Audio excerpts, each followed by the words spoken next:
Hoje eu quero falar sobre Kátia Arbex, Arbex com B. Kátia Arbex, ela está denunciando o seu meio-irmão, que ele é filho da mãe dela, que é a mãe adotiva, que adotou ela, e ela diz que ele era segurança do ex-presidente Lula, que ele é um subtenente do exército e que o mesmo estava em Juiz de Fora quando houve o atentado em que Adélio Bispo tentou matar Jair Messias Bolsonaro.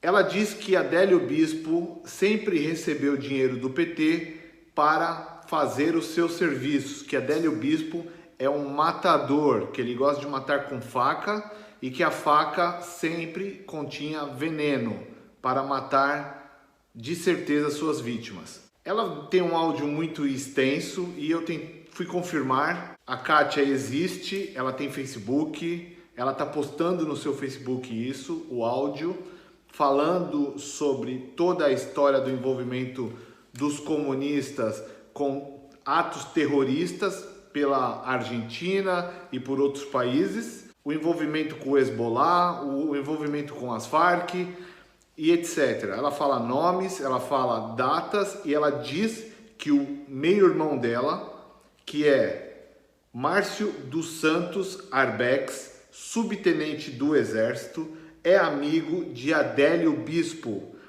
E a Kátia mandou um áudio extenso aonde ela conta toda essa narrativa. Eu acho que já tem vários canais que está publicando a história dela. E eu vou deixar aqui o áudio original dela para que vocês possam ouvir até o final.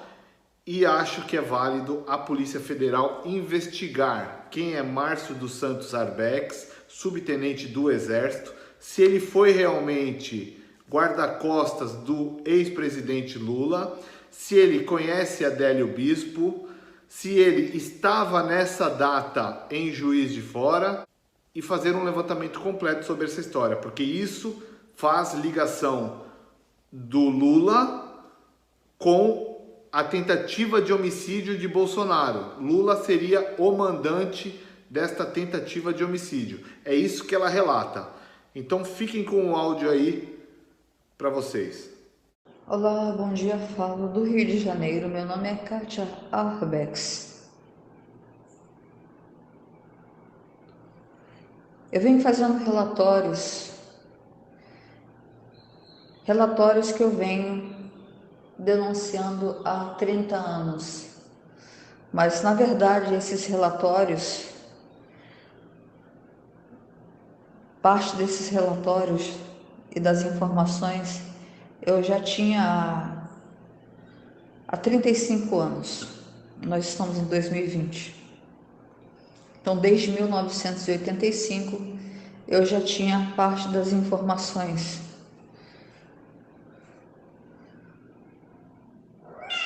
Por ter trabalhado em área militar em 1981, ter trabalhado na Comissão de Implantação do Sistema e Controle do Espaço Aéreo na Rua Santa Luzia, no edifício Clube de Aeronáutica, no 28º andar, onde ficava a CCA.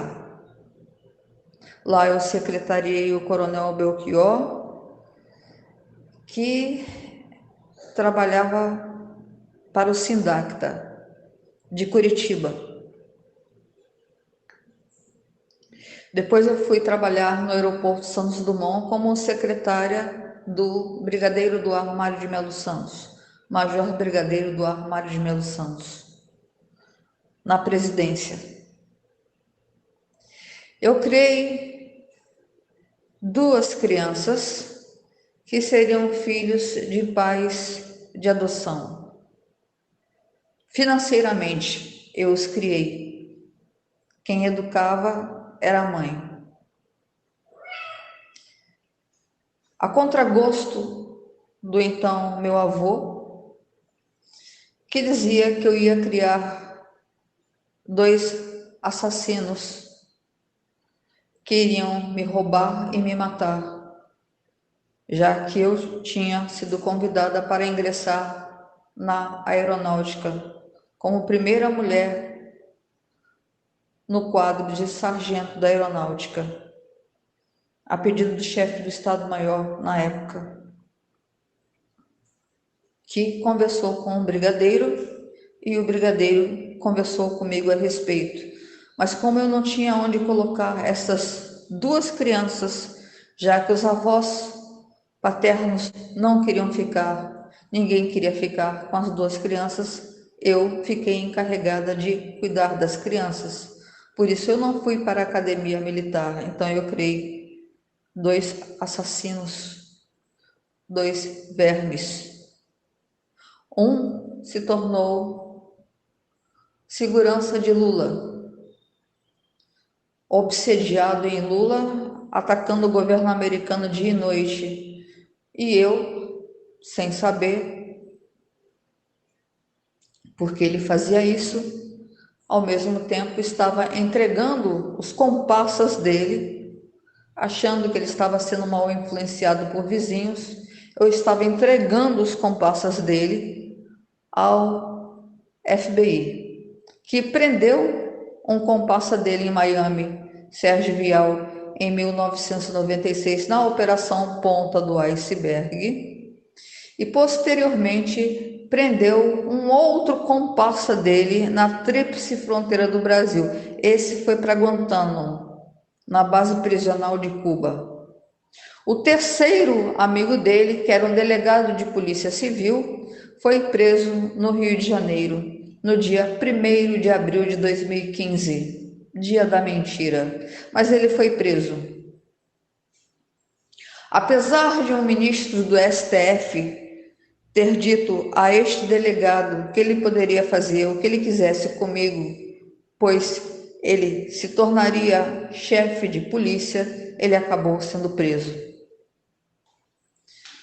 A maioria das investigações e dos relatórios que a Lava Jato usou, alguns juízes da Lava Jato usaram para se promover, são meus relatórios, não são deles os relatórios. Até mesmo porque em 1985 nenhum deles estava investigando nada. Em 1990 nenhum deles estava investigando nada.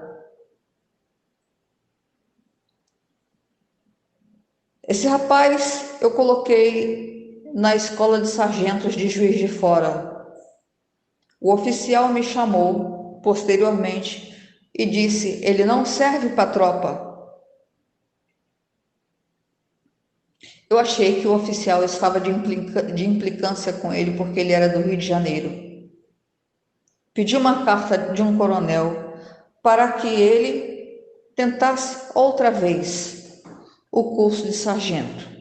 Dessa vez ele passou. Então, mais tarde ele se tornou segurança de Lula. Descobri que ele dava muito dinheiro para um cidadão chamado Adélio Bispo. Sabia que esse Adélio Bispo tinha vínculos com Lula, um vínculo muito próximo com Lula. Mas Márcio dos Santos Arbex era o autor dos repasses de dinheiro a Adélio Bispo. A desculpa que ele dava para a mãe era que Adélio Bispo estava desempregado e umas pessoas estavam fazendo uma vaquinha para ajudar a Adélio Bispo. Ele não soube explicar porque ele tinha que repassar já em 2006 uma faca para Adélio Bispo. Segundo ele mesmo disse para a mãe, Adélio Bispo estava acabando com as reservas de facas dele. As facas que Adélio Bispo usava tinham um líquido especial. Se a pessoa não morresse de hemorragia, porque as facadas eram sempre na altura do pulmão, a pessoa morria de infecção generalizada. Márcio dos Santos Arbex era amigo de 3 ministros do STF. que a ele foram apresentados por Lula, já que ele era o segurança de Lula e frequentava as festas na casa de Nicolás Maduro em 2011, quando Lula já não era mais o presidente do Brasil. Márcio dos Santos Arbex e Ana Paula dos Santos Arbex conseguiram fazer da minha vida um verdadeiro inferno. Porque sim, em 1991 eu comecei a fazer relatórios diários e pedir ajuda da Polícia Federal ao doutor Oscar, superintendente da Polícia Federal, foi o que ele me disse que era, que acabou sendo destituído do cargo por enriquecimento ilícito e saiu nas páginas policiais nos jornais de 1992. Podem procurar a notícia que está lá. Já que o delegado Oscar resolveu tomar 5 milhões da quadrilha e a quadrilha resolveu colocá-lo para fora da Polícia Federal. Essa é a história toda. Eu não entendia por que esses dois vermes fizeram da minha vida um inferno e tornaram-se amigos de um maldito islâmico que com os comparsas explodiram a AMIA em Buenos Aires em 1994. A investigação que está rolando desde 1994, mas ninguém prende os verdadeiros culpados. Um chama-se Ali Salem Kader, outro chama-se Mohammad Sheikh Khalid Bon, o segundo está preso em Guantánamo.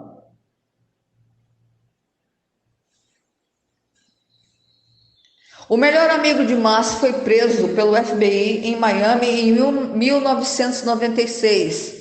Operação Ponta do Iceberg. Bom, depois que eu desisti de pedir desesperadamente auxílio à polícia carioca, à justiça carioca, eu vi que estava andando em círculos, que não iria chegar a lugar algum, já que estava tudo comprometido.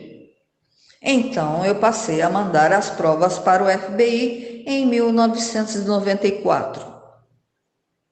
Por isso, em 1996, houve a prisão à ponta do iceberg e a minha vida se tornou uma verdadeira gincana no quinto dos infernos. Porque esse sargento do exército, que agora é subtenente do exército, deveria ser preso e expulso da corporação. A irmãzinha dele era amante do ex-governador Sérgio Cabral, que eu entreguei no Ministério Público e ele está preso. Mas, se eu tivesse entregue ele só no Ministério Público, ele estaria solto. Para vocês conseguirem entender como funciona a injustiça brasileira. A justiça brasileira não tem endereço certo. Quando uma pessoa tem na contabilidade alguns ministros, alguns juízes que gostariam de ser futuros presidentes do Brasil, as coisas não andam. Adélio Bispo está no hospício para que ele não entregue Lula, para que ele não entregue o general de confiança de Lula e o contrabando de minérios, para que ele não entregue o sargento, que agora é subtenente, Márcio dos Santos Arbex. Ele não é meu irmão, ele não é do meu sangue. A mãe dele, esta senhora, entrou na maternidade e assassinou a minha mãe, porque ela queria se casar com o meu pai.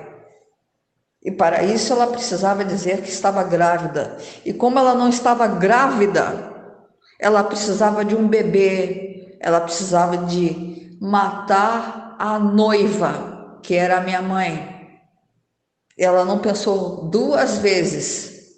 Ela matou a minha mãe na maternidade, ela me sequestrou.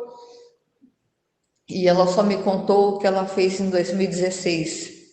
faltando dias para ela morrer, porque ela queria o meu perdão. Estou refém de um país amaldiçoado, com uma justiça amaldiçoada, com cretinos que fazem orgias sexuais, em vez de trabalhar sério, em vez de fazer as coisas funcionarem.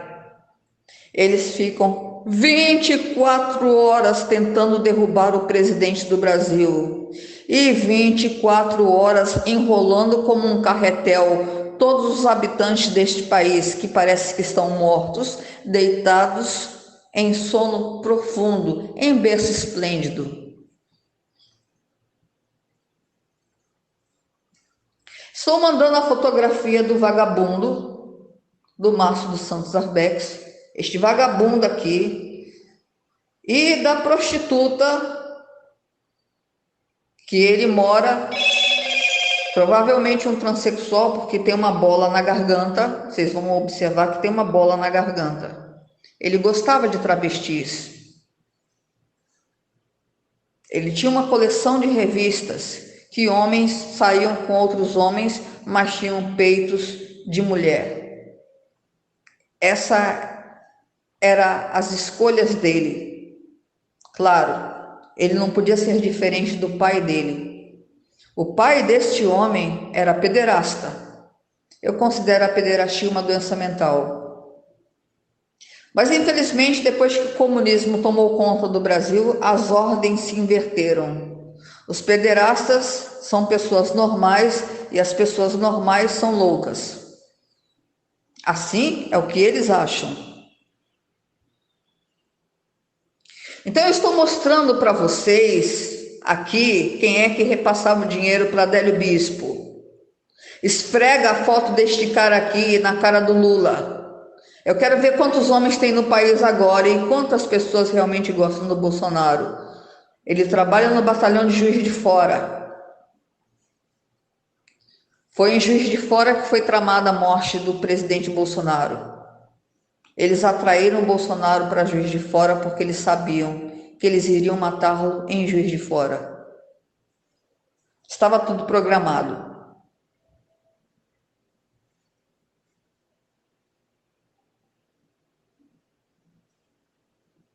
Esperava que os juízes tivessem feito alguma coisa para prendê-lo, mas parece que as pessoas que estavam à frente da investigação resolviam tudo entre a investigação e o STF e Lula, que nunca esteve preso.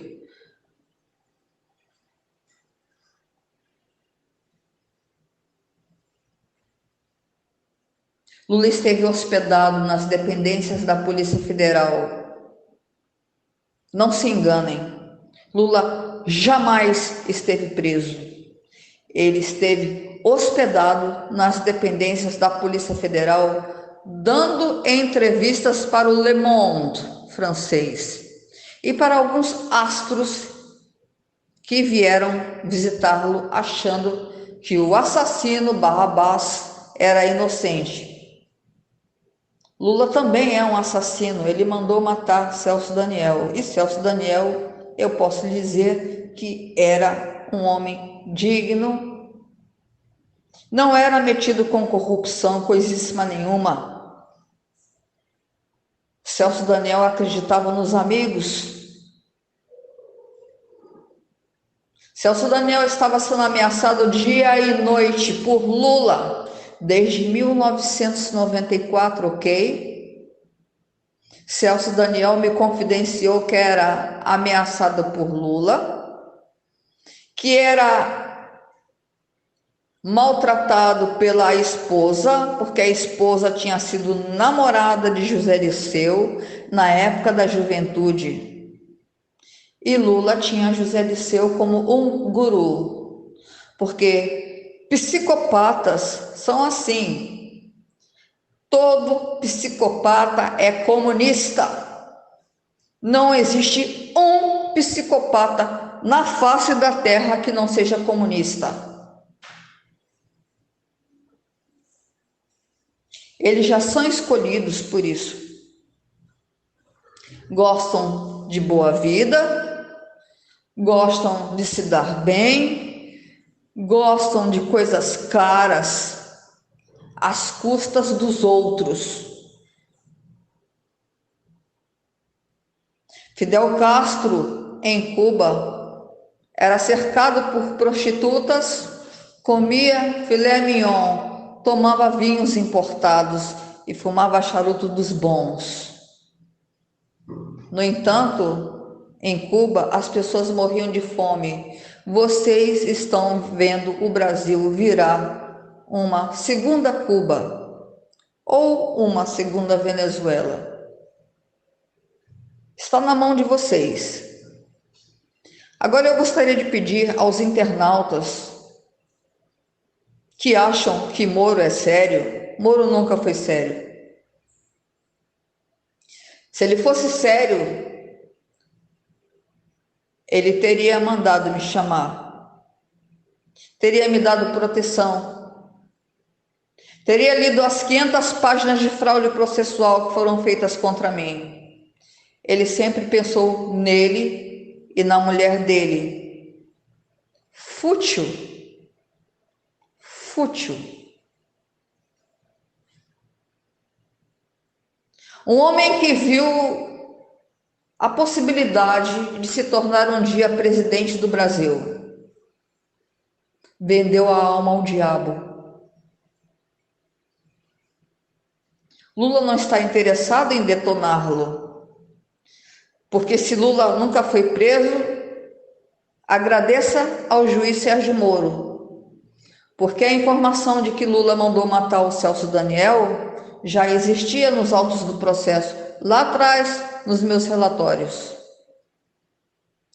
Mas eles fizeram tudo para que as pessoas passassem pela cadeia e saíssem da cadeia esgravatando os dentes. Então, na verdade, Moro era um aliado de Lula. E Lula bem sabe disso. O dinheiro nesse país canta mais forte. E o povo brasileiro, desculpe, é extremamente covarde. Covarde até os ossos. Os políticos são corruptos até os ossos. É uma bela combinação. Eu estou denunciando essas pessoas há muito tempo. Quando eu escrevia, há 5 anos atrás, que eu era a verdadeira autora de todos os relatórios, as pessoas caíam de pau em cima de mim. E agora? Pergunta a essas pessoas o que elas têm a dizer.